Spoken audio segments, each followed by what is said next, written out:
Y en primer lugar, Rodolfo Hernández, de la Secretaría de Educación de Bogotá, con su ponencia Colombia de la Revolución de Nueva Democracia al Maoísmo Latinoamericano, China y el modelo de revolucionario para el Tercer Mundo, 1949-1965. Entonces, los dejo con nuestros apreciados ponentes.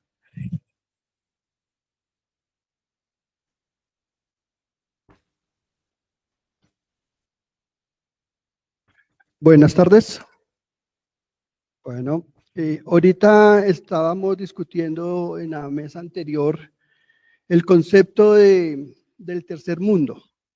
En esta ponencia está dado por hecho el concepto. Entonces lo que yo voy a mostrarles e intentar demostrar es cómo el Partido Comunista de China, habiendo triunfado en 1949, se traza un objetivo político y es hacer una síntesis de su experiencia revolucionaria, plantearla como un modelo revolucionario y ofrecérselo al tercer mundo. Esa es la tesis principal. En segunda medida, mostraré algunos rasgos de la diplomacia popular china que sirvió como estrategia para difundir ese modelo a América Latina. Y como síntesis de esos dos procesos, a manera de conclusiones, veremos las implicaciones en América Latina y en la configuración de una tendencia pro-china o una tendencia maoísta. Plantear que en 1945, cuando culmina la Segunda Guerra Mundial, China queda en una posición de ofensiva, una posición de poderse sentar con las grandes potencias a definir lo que estaba pasando en el mundo. Eso a nivel internacional. A nivel nacional, pues acababan de unir fuerzas con el Kuomintang para derrotar al imperialismo japonés y estaba la opción de si China cogía por un camino de acuerdos internos o una agudización de la lucha de clases, una guerra civil, y era la puja en ese momento. Mao Zedong plantea en un documento llamado el gobierno de coalición, coger por el camino de un acuerdo nacional, pero el Kuomintang cree que tiene la fuerza suficiente para arrasar con el comunismo, y entonces lo que hace es desarrollar la guerra civil. Y eso pues culmina con esta foto que había puesto aquí al principio, ¿no? Con el triunfo de la revolución china por parte del Partido Comunista, la proclama de Mao Zedong ese 1 de octubre, la frase que él utiliza es: desechemos las ilusiones, preparémonos para la lucha. ¿Sí? Es decir, la lucha continúa, la lucha por la construcción del socialismo continúa. ¿Tiene tiempo? Lo pongo acá. Listo. Entonces, la hipótesis es que el Partido Comunista de China empieza a hacer síntesis de su modelo y lo empieza a ir orientando, a ir difundiéndolo para el tercer mundo. Pero esto va mucho antes del mismo triunfo. Se han recopilado datos de 1936, 1947, cuando Mao Zedong habla de cómo la revolución china son esperanzadores que va a triunfar, va a lograr una influencia a largo alcance en todo Oriente. ¿Sí? Eso se plantea en estas fechas del 46, del 36, del 47. En 1948, en eventos internacionales como fue la Conferencia de Juventud de Asia Sudoriental, llevaban planteamientos en el sentido de que el pueblo de China ha dejado el ejemplo de la experiencia extremadamente valiosa para los pueblos de Oriente. Aquí todavía están hablando únicamente de Oriente, mire que no aparece África, no aparece América Latina. Pero paralelo a esto que está pasando en el mundo, ya el Partido Comunista de China y el comunismo en general tenía una red de difusión, una red de socialización, hasta el punto que esta foto que pongo aquí es de la revista Semana, 1948, cuando le hacían un reportaje al jefe comunista de China, Mao Zedong, y la frase que lo acompaña es una frase muy emblemática de mis investigaciones, y es como el Partido Comunista de Colombia reconociendo la importancia de lo que estaba pasando en China. Un año antes de la culminación, de lograr el triunfo, estaba invitando a asimilar las formidables lecciones del partido de Mao Zedong y Chu Te. ¿Sí? Esto salió el 11 de noviembre de 1948 aquí en Colombia. Y ya se está perfilando ese enfoque de que algo interesante está pasando en China y que, digamos, debemos aprender de ello. Muy prontamente, llegado el triunfo de la Revolución China, Liu Shaoqi, 1949, plantea cómo, haciendo síntesis de lo que ha pasado, dice que en una colonia, una semicolonia, si las personas no tienen armas, no tienen, digamos, garantía de triunfo. ¿Sí? Plantea cómo debe existir la organización alrededor de la lucha armada, que el camino para el pueblo de semicoloniales y coloniales es la lucha por la independencia y por la liberación. Vamos viendo que ellos no solo están haciendo divulgación de su experiencia revolucionaria, sino que la van sintetizando, ¿no? Entonces aquí ya aparece un elemento que es la lucha armada, ¿sí? Un elemento clave, ¿sí? La unidad de un frente único de fuerzas y que tiene que estar ligada a esa lucha armada, ¿sí? Y la lucha por la independencia y la liberación. Entonces aquí ya se está planteando esos elementos gruesos de lo que sería ese modelo revolucionario. Esto apareció en el periódico, el órgano de la Oficina de Información de Partidos Comunistas de Bucarest. En este mismo periódico, entonces plantean cómo, estamos hablando más o menos en 1949, octubre, noviembre del 49, muy fresco la proclama de la Revolución China, del triunfo.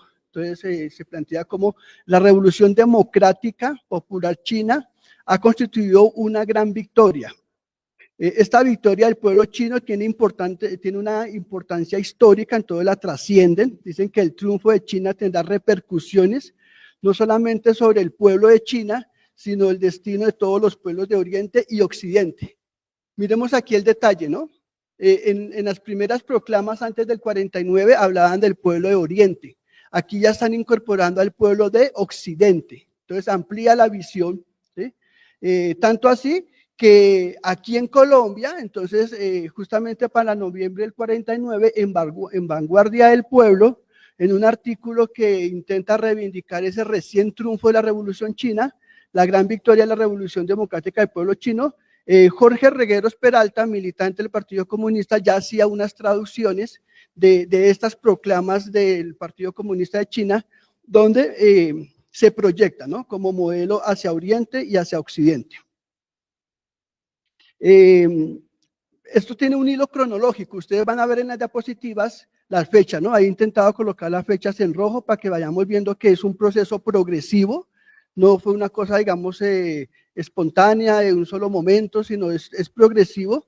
Y en medio de esa progresividad ellos van concretando más claridad el modelo revolucionario, van incorporando elementos teóricos, conceptuales, pero también se va a ver diferenciado, lo vamos a ver más adelante, cómo el modelo, su interpretación va cambiando de acuerdo al momento histórico en que se encuentra el mismo Partido Comunista de China. Entonces, en 1951, Chen Po-ta plantea el concepto del camino, el camino o la senda trazada por Mao Zedong. Dice que el camino escogido por el pueblo chino para la victoria sobre el imperialismo y sus secuaces y la creación de la República Popular es el camino por el cual deben marchar muchos países coloniales y semicoloniales, ¿sí?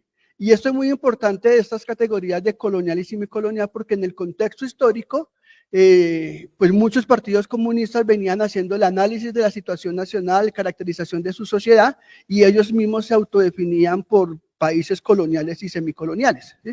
Entonces, cuando, inclusive sin necesidad de mencionar países, sin necesidad de mencionar que el tercer mundo, que América Latina, que África, que Asia, el simple hecho de referirse a países coloniales y semicoloniales le está dirigiendo el mensaje a ellos, ¿sí? Y ellos a quien recibe ya sabe a quién están hablando, ¿sí?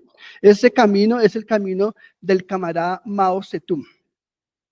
Esta definición de camino es muy importante porque ya sabemos que que el mismo Partido Comunista de China, a partir de 1945, había trazado el pensamiento Mao Zedong. ¿Sí?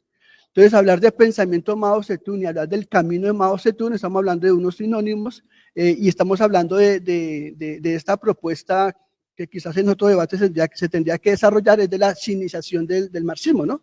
Que es como Mao sintetiza para las condiciones concretas de China todo el aporte del marxismo-leninismo. ¿Sí? Este planteamiento de Chempotá ya estaba también en Colombia. Chempotá lo hace en el 51, si no estoy mal está en el marco de la conmemoración de los 30 años del Partido Comunista de China, y prontamente en Colombia ya se estaba reproduciendo en 1952 y estaba llegando este mensaje aquí a esta parte del mundo de América Latina. Lo mismo pasó pues después, años después en Perú, con esa edición que les muestro ahí en la pantalla, Mao Zedong en la Revolución China. En este libro de la Nueva Democracia China, editado en Colombia en 1952 por el Partido Comunista de Colombia, en medio de la clandestinidad, en medio de la persecución, es un gran esfuerzo por traer estas ideas de Mao Zedong. Desde el punto de vista conceptual, cuando hablamos de la construcción del modelo, en mis tesis yo había planteado desde la concepción de la recepción, ¿sí? Que implica que hay un momento de producción, un momento de difusión. En teoría, estos dos momentos se hacen en China. China va produciendo el modelo y lo va difundiendo, pero eso es más una separación analítica, porque aquí vemos, estoy contrastando lo que está pasando en China con lo que pasa en Colombia, y es que la producción y la difusión van entroncadas, y Colombia, que recibe esto, que sería como un momento de la recepción, también se encarga de ir difundiendo lo que va llegando de China y la forma como lo van comprendiendo. Entonces aquí llega un momento en que el Partido Comunista de China para 1951 plantea su experiencia como una síntesis del marxismo-leninismo. ¿Sí? Esto es muy, muy importante. Ellos, militante del Partido Comunista Lu Tingyi, describió la Revolución China como el más grande acontecimiento en la historia del mundo desde la Revolución de Octubre. Entonces empiezan a hacer unas comparaciones, ¿sí? Y como el prototipo de las revoluciones en los países coloniales y semicoloniales. Entonces mira aquí cómo empieza a hacer esa comparación, ¿no? Porque hablar de la Revolución de Octubre es hablar de países de desarrollo capitalista, es hablar de un modelo insurreccional, del proletariado como escenario principal, ¿sí? Las ciudades, y entonces ya aquí empieza a ver esa comparación con el prototipo de lo que sería la Revolución China. Nuevamente reiteran países coloniales, semicoloniales, que no tienen la condición de país desarrollado, país capitalista, el desarrollo de la clase obrera, ¿sí? Todavía no nos hablan de campesinos acá, pero se va delineando, ¿sí? Entonces se plantea que la necesidad de emprender en las aldeas una larga guerra revolucionaria. Cuando hablan aldeas, para el imaginario latinoamericano, estamos hablando del campo, ¿sí? Aquí no nos dicen las ciudades, nos dicen en una aldea, ¿sí? De utilizar las aldeas para cercar y después conquistar el poder. Entonces se va delineando un elemento más de esta estrategia del modelo revolucionario, que la conocemos como cercar las ciudades desde el campo hacia las ciudades, ¿sí? Crear y mantener un poder revolucionario en una serie de pequeños sectores e ir desarrollándolo, ampliando gradualmente el proceso de una larga lucha por conquistar el poder en todo el país. Una larga lucha, ¿sí? La guerra popular prolongada, ¿sí? En su conjunto constituye una nueva conclusión del marxismo. Esto es muy importante como lo está planteando aquí, en este caso Chempotá, ¿sí? Una síntesis del marxismo-leninismo lograda sobre la base de la experiencia revolucionaria en los países coloniales y semicoloniales, ¿sí? Entonces plantea que su experiencia es esa síntesis que hacen del marxismo-leninismo, que es la forma en que ellos desde un principio pusieron en debate que la Revolución China se hace bajo principios muy generales del marxismo-leninismo, pero que obedece a las condiciones concretas de la situación concreta de China, y por ende a unos planteamientos teóricos y conceptuales que se iban desarrollando en ese camino, ¿sí? En la medida que ellos iban configurando el modelo, lo iban difundiendo, lo iban planteando, también tuvieron una estrategia muy interesante que nos la recuerda aquí Arturo Kohl, y es que hacen una tarea de revisionismo de los textos de Mao, ¿sí?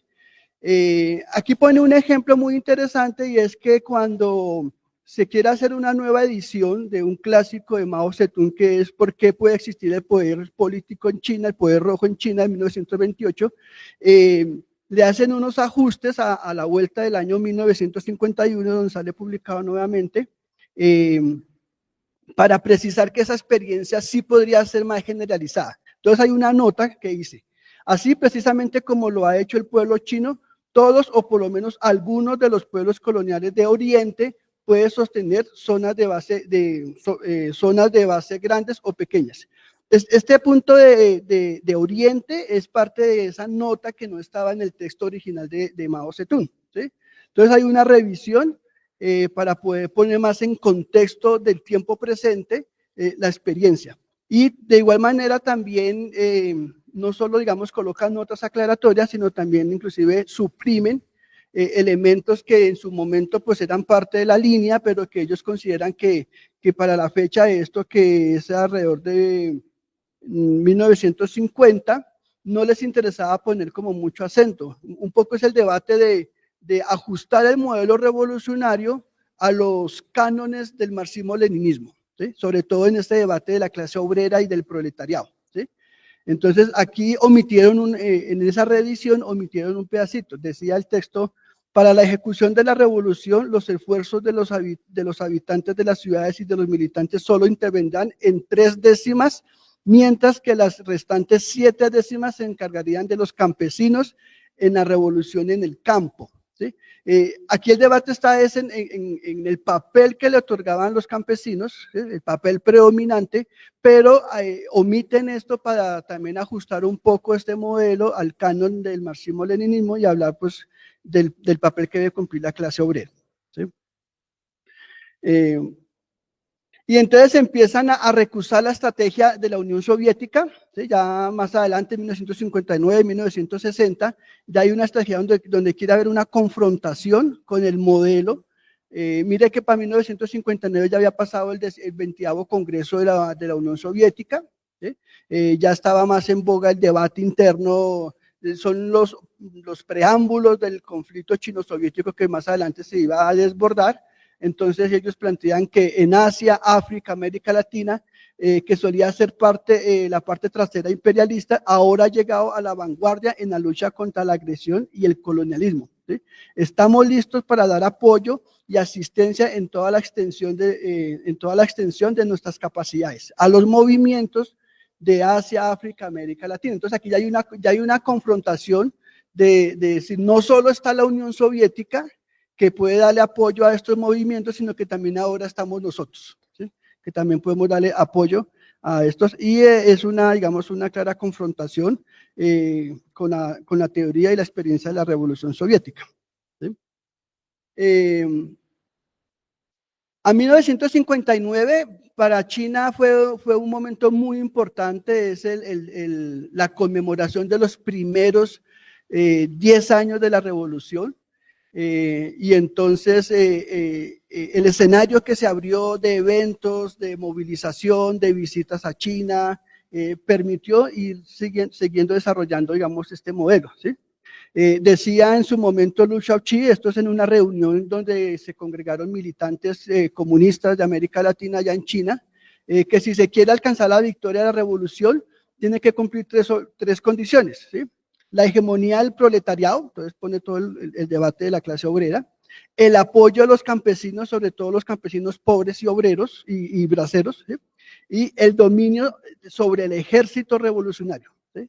Porque sin la lucha armada no sería posible esto, ¿sí? 1959, allá en China y acá en Colombia, nuestras experiencias he reproducido en documentos del Partido Comunista de Colombia, ¿sí? En el marco de esa misma conferencia, de ese gran periodo de la conmemoración de los 10 años, entonces la publicación de varios documentos, de varios libros, dentro de ellos se encuentra este que es muy importante, en Colombia se conoció como el Gran Salto Adelante, en China se conoció como el Gran Decenio, Y Liu Shaoqi decía en uno de esos textos: la revolución china ejerce una formidable fuerza de atracción sobre todos los pueblos de los países atrasados que han sufrido o sufren en su propia carne el yugo del imperialismo, ¿sí? Dichos pueblos se han percatado de que lo que pudieron hacer los chinos, pueden y deben hacerlos ellos también, ¿sí? El referente, el ejemplo. Y para 1965, la construcción de este modelo tiene unos matices diferentes, y es porque en el contexto de la Guerra Fría, en el contexto del conflicto chino-soviético, en la separación entre China, Rusia, por cómo dirigir el movimiento internacional, la lucha armada tenía mucho más peso, ¿sí? Y eso lo recoge Lin Piao en su clásico libro Viva la Guerra Popular, sí, la Guerra Popular, ¿sí? Y allí plantean en este documento el campo y solo el campo es la vasta zona donde los revolucionarios pueden marchar hacia la victoria final, ¿sí? La estrategia de rodear las ciudades del campo. Es por ello que la teoría del camarada Mao Zedong sobre la creación de sus bases revolucionarias en las zonas rurales y la utilización del campo para rodear las ciudades ejerce una fuerza de atracción cada vez mayor sobre el pueblo de estas zonas. Y mire que aquí Lin Piao ya lo plantea como una teoría, ¿sí? Entonces es más clara la intención política de hacer de esto su modelo revolucionario, aquí ya como una teoría, ¿sí? Y en ese mismo contexto de la conmemoración de este momento histórico de 1965, ya claramente lo plantean como un modelo alternativo. Aquí ponen un ejemplo y dicen cómo la revolución socialista de Rusia sirvió para unas naciones, pero que en este momento es el modelo chino el que sirve para la situación que está viviendo los pueblos de Asia, y se extiende para América Latina y África, ¿sí? Hasta ahí como, digamos, el primer momento, ¿sí?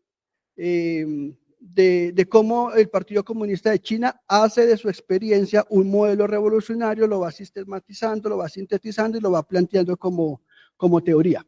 Entonces llega la estrategia. Entonces, ¿qué hacen con ese modelo? Eso ya se venía haciendo, no es que fue primero uno y después lo otro, sino que eso va de la mano. Aquí solo resalto algunos elementos muy importantes de la diplomacia popular como estrategia para difundir ese modelo en América Latina, ¿sí? En un principio, pues China quería hacer acuerdos de Estado a Estado, llega el triunfo, 1 de octubre, 1949, al tercer día, el 3 de octubre, de una vez Estados Unidos rompe relaciones con la Unión Soviética, con China, y de inmediato la Unión Soviética abre relaciones con China, ¿sí? Entonces, dentro de esta lógica china de hacer acuerdos, de ir avanzando lentamente, pues plantea que está dispuesto a hacer acuerdos con todos los países, con América Latina. Si se quiere, se establecen relaciones diplomáticas, o si quieren son relaciones económicas, pueden hacer acuerdos, intercambio. Entonces es como la actitud que asume China, ¿sí?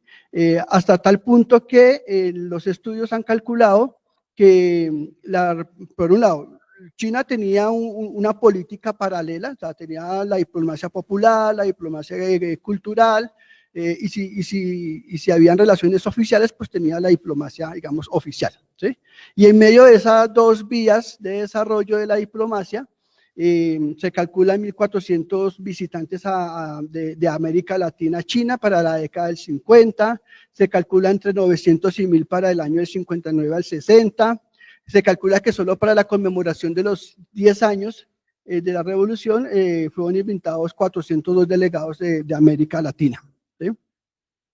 Y esto iba acompañado de unas políticas estatales, como es la conformación de asociaciones del pueblo chino para las culturas extranjeras. Después iba cambiando el nombre para ir ajustando más a las condiciones internacionales, Asociación del Pueblo Chino para la Amistad con las Culturas Extranjeras en el 66, después ya se llamó Asociación de la Amistad del Pueblo Chino con el extranjero, y todo eso tenía, digamos, repercusiones en diferentes países de América Latina.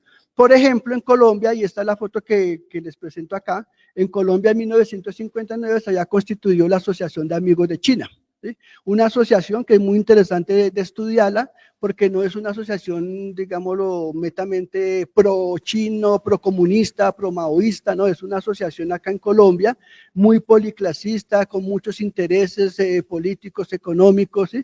De hecho, sectores del liberalismo y del conservadurismo en Colombia hicieron parte de esta asociación y viajaron a China, ¿sí?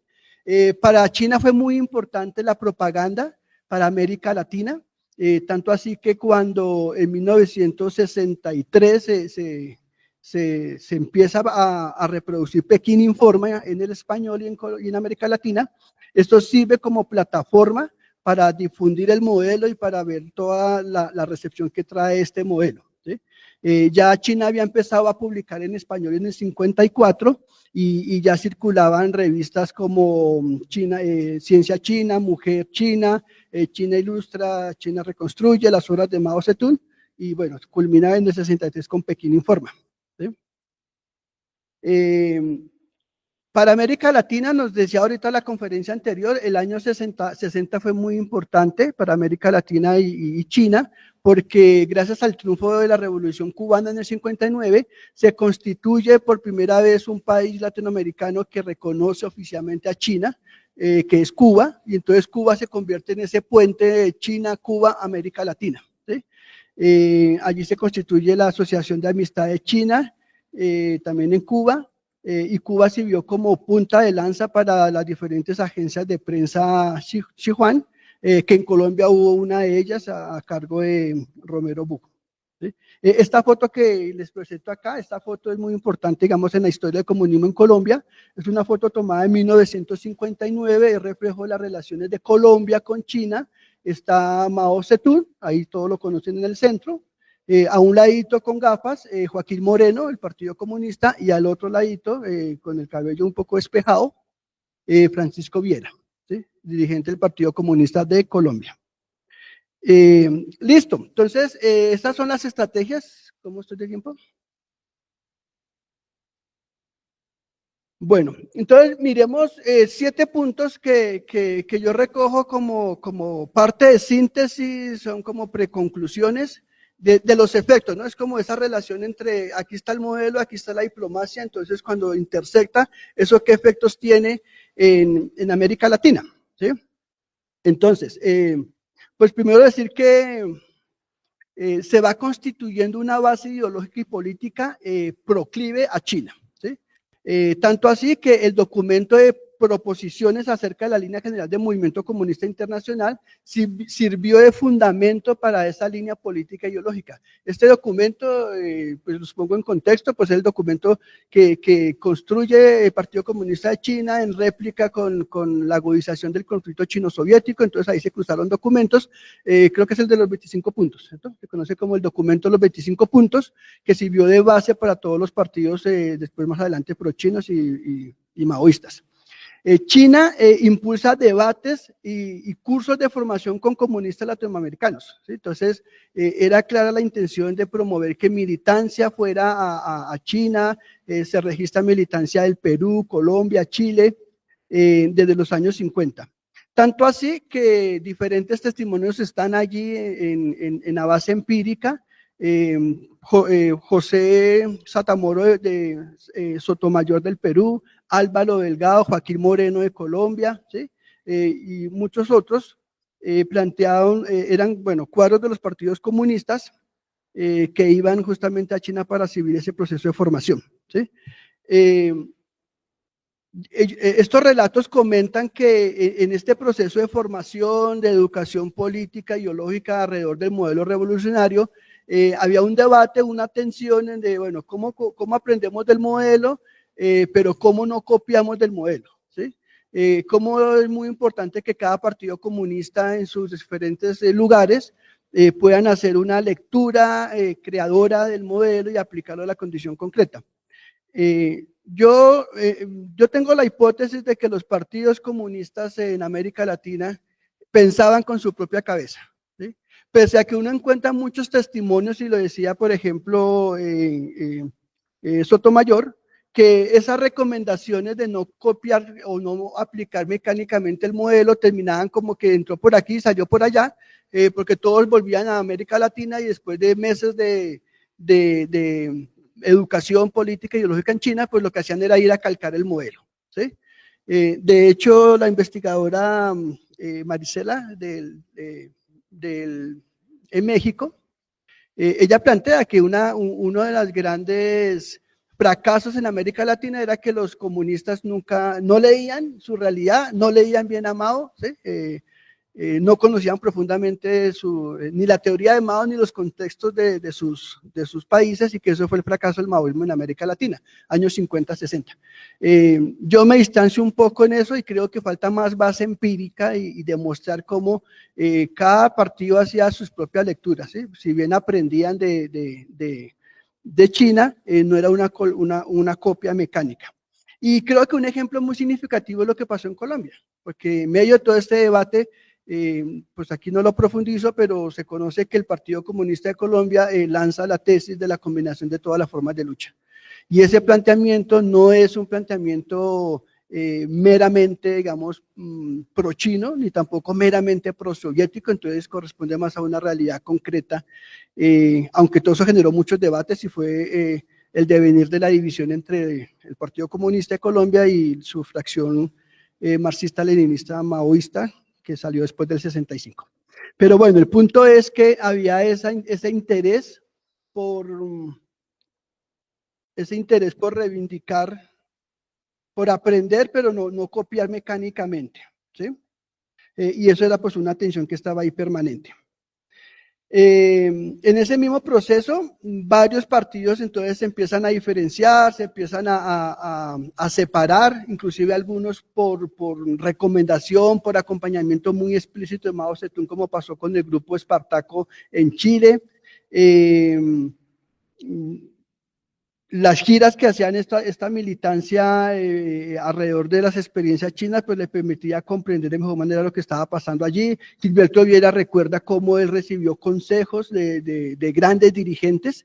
Mire que toda esta militancia que viajaba a América, a China, pues era atendida por los grandes dirigentes, o sea, era diálogos con Mao Zedong, diálogos con Chu Te, diálogos con Chen Potá, diálogos con Limpiaos. Entonces era una tarea muy importante para el Partido Comunista de China. No era una tarea que, digamos, se le dejara a mandos medios, sino a la gran dirigencia, ¿sí? Y hay toda una promoción de la decisión de formar otros partidos, de que se separen del seno de los partidos comunistas. Aquí, mire, 1968, ya estamos hablando de la gran agudización del conflicto chino-soviético. Pues prácticamente aquí ya se había resuelto esos dos polos del comunismo. Y para el 68, 10 partidos en Colombia, 10 partidos comunistas en América Latina, ¿sí? Que eran proclives a las ideas de China: Argentina, Bolivia, Brasil, Colombia, Chile, Ecuador, México, Perú, Paraguay. Y aquí muestro cómo el Pekín Informa, que se había constituido en el 63, cumple un papel muy importante para visibilizar todos estos partidos que se empiezan a poner en la órbita de China. Entonces, mire que tengo 14 registros de prensa de fuente primaria en Pekín Informa, donde, por ejemplo, desde Chile, entonces, reunión de militantes marxistas-leninistas del Partido Comunista de Chile condena el revisionismo de la dirección del partido. Entonces, se hace la diferencia y Pekín Informa ofrece sus páginas para dar a conocer eso. Se funda el Partido Comunista Revolucionario de Chile. Resoluciones políticas del primer Congreso del Partido Comunista Revolucionario de Chile. Bolivia también publica en Pekín Informa: la lucha armada es la única vía. Es una forma de mostrar cómo la política de la diplomacia popular alrededor del modelo revolucionario tenía recepción en los partidos comunistas, y la prensa de China se convertía en ese escenario de divulgación, ¿sí? Ha sido expulsado el grupo revisionista del Partido Comunista Peruano. Más adelante, ¿qué más? Bueno, la quinta Conferencia Nacional del Partido Comunista del Perú, resolución del Comité Central del Partido Comunista de Brasil, ¿sí? Respuesta a Khrushchev. Resolución política política aprobada por la Sexta Conferencia Nacional del Partido Comunista de Brasil, elecciones del golpe militar, aquí vamos a encontrar a Colombia, si está por aquí Colombia. El órgano del PSC de Colombia, ML, llama a todo el partido a aplicar creadoramente el pensamiento de Mao Zedong. Se condena, este es en el 64, cuando se constituye, condena la línea revisionista del Partido Comunista Pekín en 1964. Esto es cuando la juventud comunista en Colombia se divide, se separa, se forma la juventud comunista marxista-leninista y de inmediato es reconocida por Pekín. ¿Sí? Y un año después, entonces la lucha armada para la liberación condena la traición del revisionismo contemporáneo. Esta es la proclama de la Constitución del Partido Comunista Marxista-Leninista de Colombia. De inmediato, Pekín Informa está registrando estos acontecimientos. Como parte de esa síntesis, entonces también hay una difusión y se propaga a través de Pekín Informa este debate que se empieza a dar después de que China rompe relaciones con Cuba, y entonces China tiene la intención de que su modelo ya no solo es una alternativa al revisionismo soviético, sino también al foquismo cubano. ¿Sí? Y nuevamente, Pekín Informa se convierte en ese órgano de propaganda, de esa plataforma para que se visibilicen los debates que se dan en América Latina. Entonces, por ejemplo, desde Bolivia se discute que hay que tomar el camino de la lucha armada señalado por el presidente Mao Zedong. ¿Sí? La lucha armada, la guerra popular prolongada, no las expresiones foquistas que planteaba toda la teoría del foco. ¿Sí? También el Partido Comunista de Colombia, marxista-leninista, tuvo voz allí cuando hace el llamado a todo el partido a aplicar creadoramente el pensamiento de Mao Zedong y a la práctica revolucionaria de Colombia. ¿Sí? Aquí estamos en un contexto de lucha interna en el seno del Partido Comunista Marxista-Leninista, que está en un proceso de rectificación, de debate, de crítica en sus posiciones foquistas, y se ve aquí cómo se orientan hacia este modelo revolucionario del pensamiento de Mao Zedong, de la guerra popular prolongada, y Pekín Informa abre sus páginas para que se pueda divulgar. Lo mismo pasa en Uruguay cuando decidió hacer del pensamiento de Mao Zedong la guía para la acción. ¿Sí? Esto lo plantea el movimiento de izquierda revolucionaria en Uruguay. Otros planteamientos de estos mismos debates. Entonces acá en Bolivia, el llamado al camino de la lucha, el camino planteado por Mao Zedong.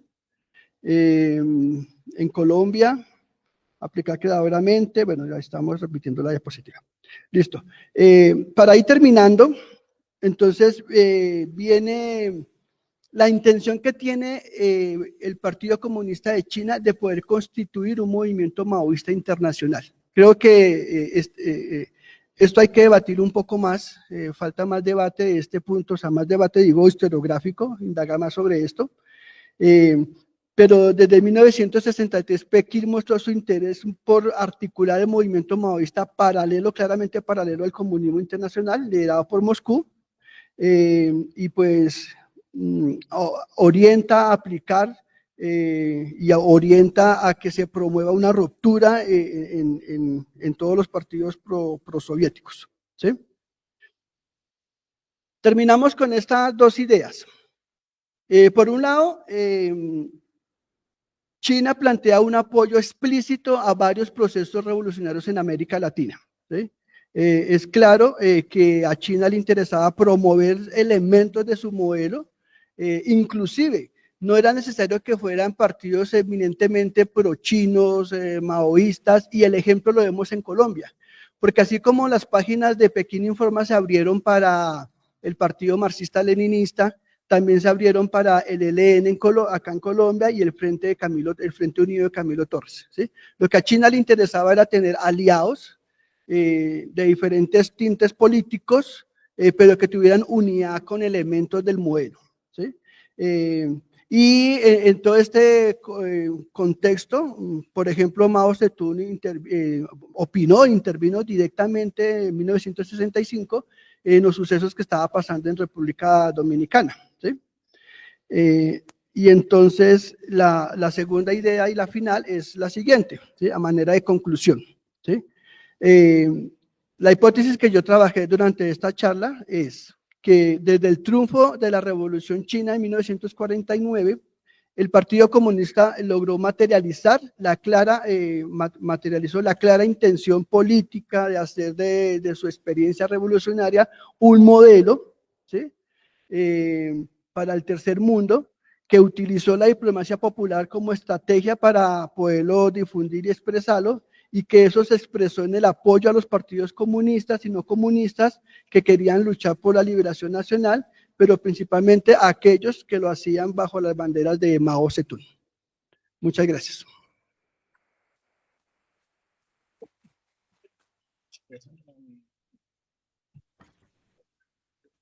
Muchas gracias, profesor Rodolfo, por esta pues, tan interesante ponencia.